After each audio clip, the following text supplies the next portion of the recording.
Hello and welcome to Football League World TV.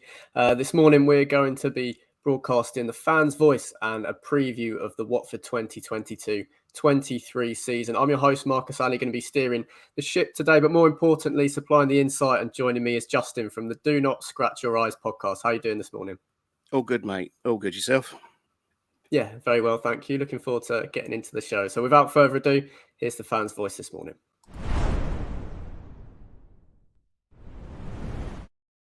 So to kick off the show, Justin, we're going to take a little bit of time, hopefully not too long, to reflect on last season's campaign for Watford 21-22, a 19th place finish in the Premier League, obviously not what the Hornets were hoping for. Just 6 wins in 38 games, 27 losses, the most in the division. 3 managers, 15 points adrift of the relegation zone come the end of the season. Minus 43 goal difference. If I could ask you something of $1 million question to start off with, Justin. Why are you doing this to me? What's the main reason why everything that could possibly go wrong seemed to last time? Recruitment, I think, is what it is. Both players and management. I don't think there was... I think the eye was taken off the ball with the recruitment. There wasn't a leader brought in to replace Troy Deeney in the dressing room. There was no sort of big sort of shouting voice sort of corralling the players. It's definitely recruitment was the problem. We didn't bring in the right players, and we certainly didn't bring in the right managers either. I mean, you wonder whether if we'd left Cisco in charge, we would have been any worse off than bringing in Ranieri and Hodgson. It's definitely recruitment that was the biggest problem last year. Wrong players, wrong managers. Yeah, definitely. The way the season played out probably ended up reflecting better on the job that Cisco Munoz did, sort of taking the club up from the Championship, taking over from Vladivic, I think it was in 2020-21. And then, of course, going on to have the Hornets above the relegation zone, I think, when he ended up being dismissed from Vicarage Road. Is that definitely a period of time? I suppose fans weren't able to see too many games of the Munoz era, but that you look back on very fondly. Yes. We did actually get to see quite a lot of the games because they were put on Hive Live. So you could watch them being streamed. And definitely, I think it was Bristol City that we won. We beat them 6-0. And then we just went on a really long run of winning games. And everybody looked confident until we played Luton away. When we lost, which was a bit of a kick in the teeth because obviously it's Luton. But yeah, I mean, it was obviously quite nice to watch what we could see of it, on a screen. I just wonder whether we would have been any worse off keeping him on for an entire season. I mean, like you just gave all those lovely statistics there at the beginning of, how many games we lost and the goal difference, all the rest of it. Would it have made a difference if we'd kept him? Probably not. So moving on from last season, we're going to be talking about Watford's new manager in the next section.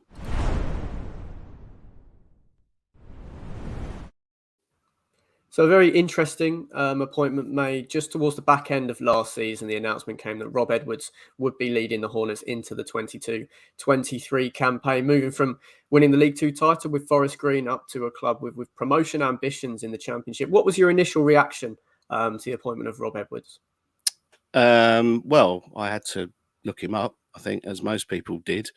And to start with, there was a lot of kind of parallels between him and sort of, Graham Taylor coming from a much smaller division and team and coming to Watford. Obviously, he built Watford up. It's a slightly different story. But they brought him out on the pitch on the last home game of the season. He got a wonderful round of applause, and everybody's very excited to see him. And so far, things are looking very, very positive with Rob Edwards. Remains to be seen. I mean, the owners are sort of indicating that they're going to stick with their managers going forward. We had a discussion on our podcast the other night and said, will he still be manager at the end of the season? And we all sort of agreed that he would be. I mean, obviously, it's always when you get sort of Claudio Ranieri, you think, oh, well, we're doing all right now. We've got Claudio Ranieri as our manager, and he doesn't do anything. And then you get appointed Roy Hodgson, and he's even worse. And he's not going to be remembered at all fondly at Vicarage Road, Roy Hodgson. So to sort of say, well, look, here's this guy. He's done this at a lower division. He's your man. We've got to back him. We've got to, get behind him and the team. And we've got to, see this through now, because if we keep sacking managers, if Rob Edwards only lasts 2 months, 3 months, whatever, we're going to say, well, we thought you changed. We thought you'd changed the way that you deal with management recruitment, and you're just sacking managers again when we lose, 5 games or whatever. So it remains to be seen. I'm very hopeful. The things I've read about him, the people I've spoken to about him, it looks as though he could be the right man. Fingers crossed. So it definitely sounds like you're supporting the change of approach from the powers that be at Watford to look to stick by a manager for a little bit longer of a period, whether that means ups and downs or whether Edwards is able to hit the ground running straight away.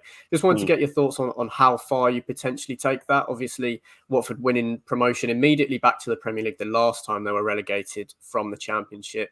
If I said to you, heading out of maybe the January transfer window, Watford was somewhere between 6th and 12th, maybe ended up just missing out on the playoffs.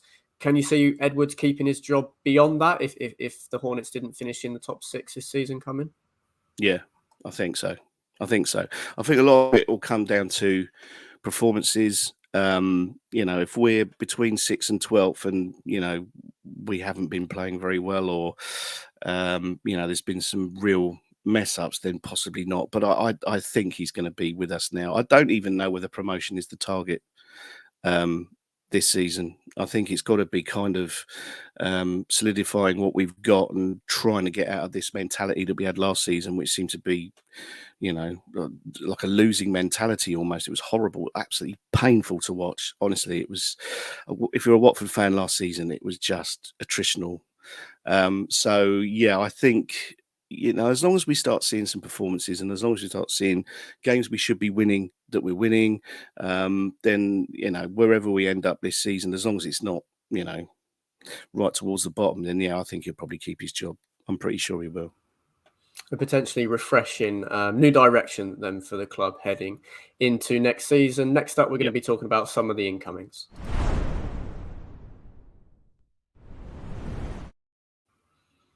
So 2 strikers in particular jump off the page in terms of incomings at Vicarage Road this summer. Ray Minaj and Vakan Issouf Bayo coming in to strengthen the forward line. Ray Minaj coming in from Barcelona to start. We're going to start off by focusing on him. They're both 25 years old. Minaj spent last season, or a portion of last season, on loan with Spezia in Serie A. Didn't score too many goals, but was playing for a side towards the bottom end of the Italian top flight.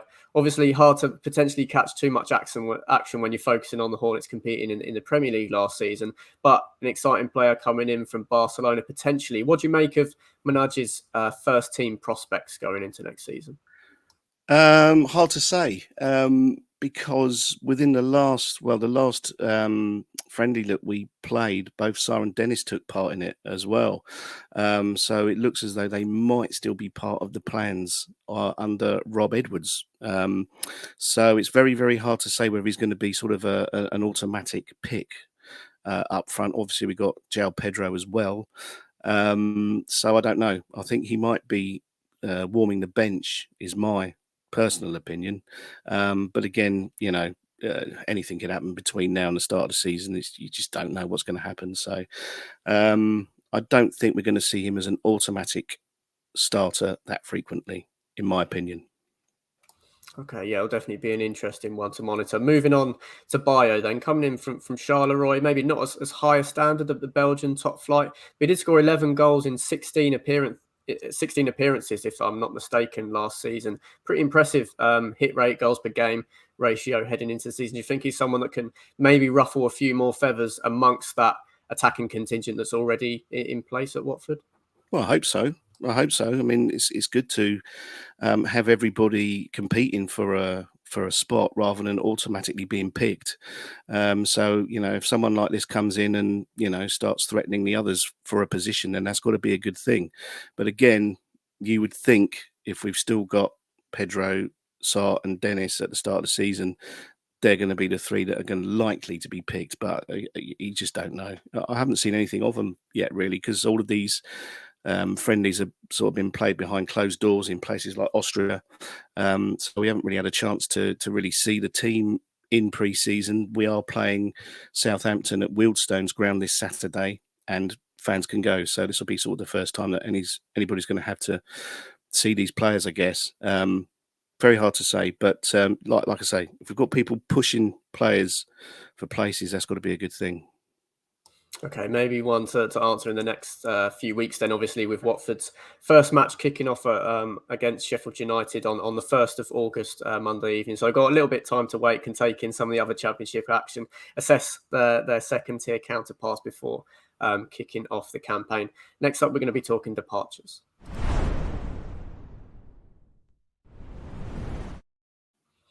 So there's been a fair few high-profile departures from Watford this summer. I picked out 3 in particular that I think potentially were players that I envisage maybe staying at Vicarage Road to play some part next season.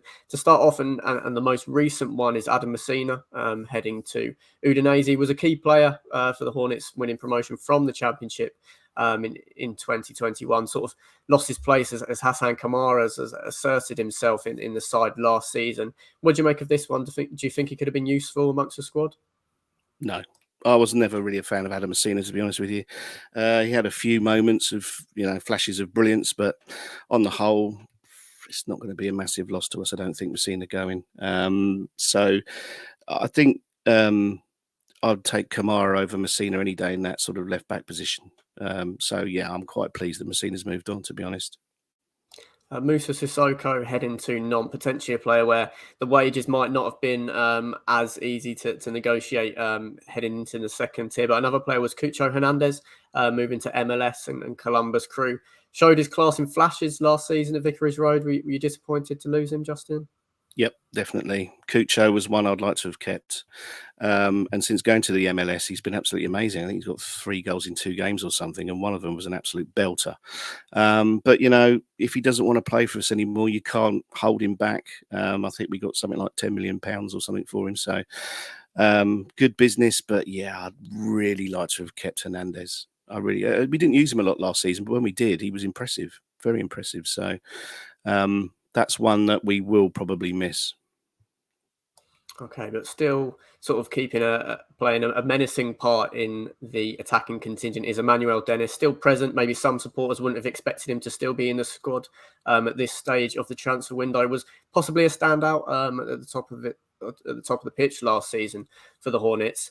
Obviously, it feels like these rumours aren't really going to go away until the end of the transfer window, a whole month after the first round of fixtures. How can you see this one playing out? Obviously, at this stage, it looks like potentially could be available for the first few matches. But do you think it's one that, as sort of clubs start to panic, maybe towards the end of the window, it's an exit that it would be on the cards? Yeah, I mean, last season he was a standout player, but only really for the first half of the season. The second half of the season, he was anonymous, and that frustrated a lot of fans.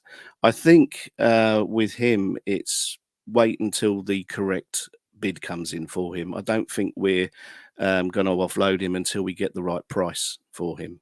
That would be my feeling on it. I am surprised to still see him here, because at the beginning of the transfer window, it was all about, are these guys going to go to West Ham or whatever, and we were sort of like, well, in a minute now they're going to go, we're going to get some money for him.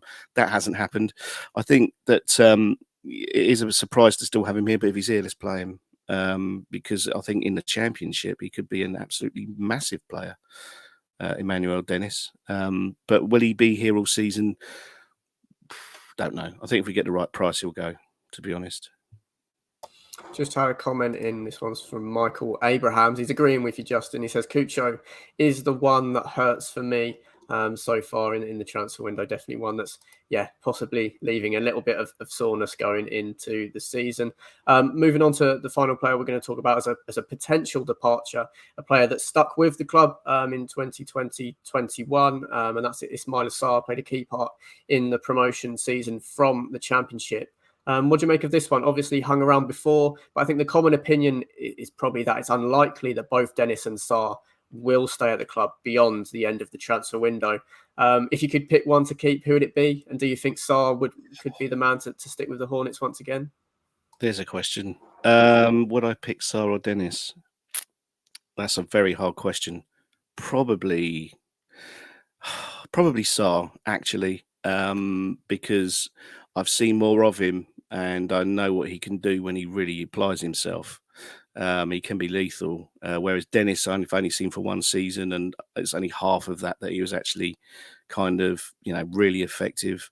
I think that again it's a money thing. I think if the right fee comes in or the right offer, then he'll go. To be honest, that's how I think it's going to pan out. I am surprised. Like I said, I'm very surprised to see them both here at this stage of the close season. I would have thought both of them would be gone by now. So yeah, if we can keep him and play him, let's do that. Because again, he'll rip defenses apart when he's on his day, and when he wants to play, and when he gets given the ball in the right place, he's lethal.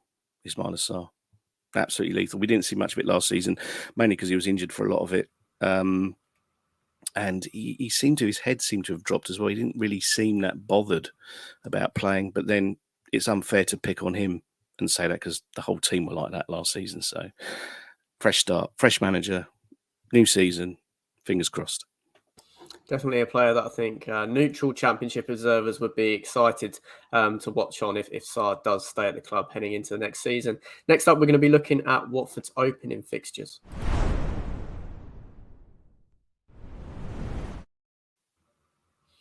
So it's a tricky opening three that I've picked out in particular for Watford. They start off the campaign at home to Sheffield United. Let's start with that one first. The Blaze making the playoffs last season, putting together a really impressive second half to the campaign under Paul Heckingbottom. You could have had easier starts, really, Justin. What's your mood like heading into this fixture? Well, as always, as fans, we hope we can win our opening fixtures and we hope we can do well. Who knows? Last year we beat Aston Villa first game of the season, and look what happened. So, I mean, I would hope by then we've got Rob Edwards has got the team in mind that he wants to start with, a way of playing that he wants that the players to use, and hopefully by then we've gelled and we're going to be able to do something. But who knows? I mean, you would hope. First game of the season at home, you're going to win it, but who knows? Following the clash with the Blades, then it's an away trip to West Bromwich Albion, a side that have made some eye-catching signings in this transfer window under Steve Bruce, and then a trip to fellow newly relegated club Burnley under Vincent Kompany. Just in terms of those three as a whole, how many points can you see Watford getting? Maybe with your head, not your heart, at this stage of pre-season. With my head, between 4 and 6 points. Let's go for 4. But you would hope for 9. But who knows? Who knows? It's very hard to tell. The trouble is that we haven't really got any kind of consistency from last season, if you know what I mean. So we've got a new manager, we've got some new players. A lot of players have left. Obviously he's got his own way of playing that we haven't really seen yet, so it's very hard to say, but you would hope that you're getting at least 4 out of those 3 games. And with the mood around the club at the moment, obviously some key players departing from last season, some players where the futures still remain up in the air, and a new manager, of course, in Edwards. How important do you think it is that Watford start well to ensure they get the fans on side and get people believing that an immediate return to the Premier League can be possible? Massive, absolutely massive. Yeah, he needs to come out and show what his ideas are, and we need to win games. It's absolutely crucial, because the atmosphere around Watford fans up until Elton John did a gig at 2 gigs at Vicarage Road at the beginning of July, and the mood around the ground before all that was very much, this has been a terrible season and what's going to happen. He came out and he said, we know it's been a terrible season. We need to show more passion. We need to do this. We need to do that. And the place lifted. I mean, it absolutely lifted. And since then, the mood around Vicarage Road, perhaps not for footballing reasons, but more because of these events that happened, has been a lot higher, a lot more buoyant. We've got murals of Elton John now on the side of the ground. We've now got a massive mural of Elton John in the town as well, all done by Merwells, who do murals all over the country. So the place has been lifted. It's been lifted. you've got to capitalise on that now, because there is goodwill. There's a lot more goodwill now than there was sort of before these Elton John concerts. So you've got to capitalise on that, and you've got to run with it, and you've got to do well. And if you can do that, you'll be laughing. But I think there's enough goodwill around that if we don't do quite as well as we expected, we will be patient and not on their back straight away, I hope. Okay, that's good to hear. Yeah, potentially a new Watford heading into next season. So we're going to get an early prediction next.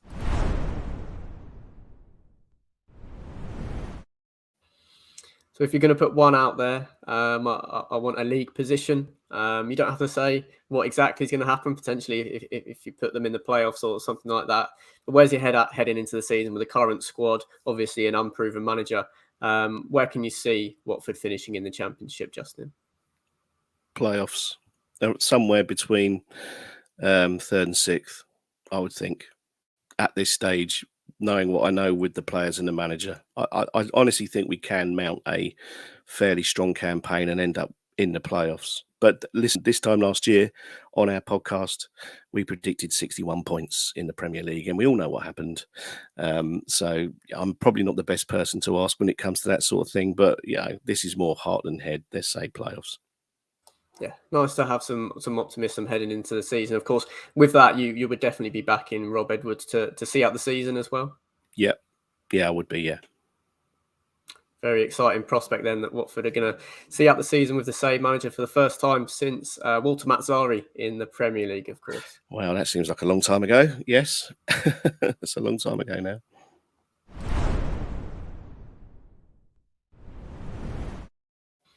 So that brings us to the end of the show here on Football League World TV. Justin from the Do Not Scratch Your Eyes podcast has predicted a playoff finish for Watford in 2022-23. All that's left for me to say is let you know what is happening on Football League World TV into the afternoon and the evening. At 2:00, we've got the Fans Voice season preview with Luton Town, and that's going to be Dylan Bundia joining Billy Mully. At 7:15 p.m, we've got Alfie Burns presenting the Stoke City season preview with the Fans Voice of Ben Rowley. So all that's left for me to say is thank you very much for watching, and we'll see you next time.